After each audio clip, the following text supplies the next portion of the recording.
Parents, Nina and Kenneth, did what they could to stand for justice and equality during the civil rights movement so that I, when I was born in 1968, was free and had the same privileges under the law as everyone else. But a vaccine mandate will change that. Any student of history clearly sees the distinct parallels between segregation due to race and segregation due to vaccine status. Inherent in this discriminatory practice is the understanding that what is happening in COVID, or whatever the next fear-driven narrative connected to illness is, will become the next battle for civil rights. Government-sanctioned discrimination based on skin color is no different than government-sanctioned discrimination based on vaccine status. The unvaccinated will become second-class citizens just like blacks once were.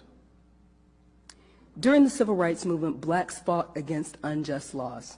Today, citizens are fighting against the tyranny of government officials and the bullying from people in their daily lives who expect them to relinquish their God-given freedoms upheld in the Constitution to the state and to obey mandates, mere words of men, which are not laws.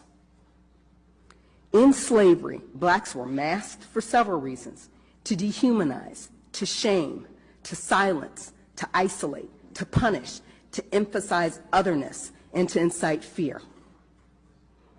Blacks also had to show their papers to prove that they had freedom of movement off and on the plantations owned by their masters.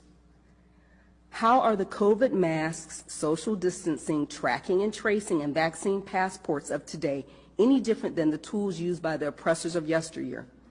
They aren't. Fear and intimidation were used on blacks then, and it is being used in the exact same way on citizens now. Fear is psychological warfare. When the mind is controlled by fear, then one's body and movements can also be controlled. Lockdowns, masks, tracking and tracing, and vaccine mandates are abusive because they are systematically stripping away the freedoms of citizens to choose for themselves the best course of action for their health.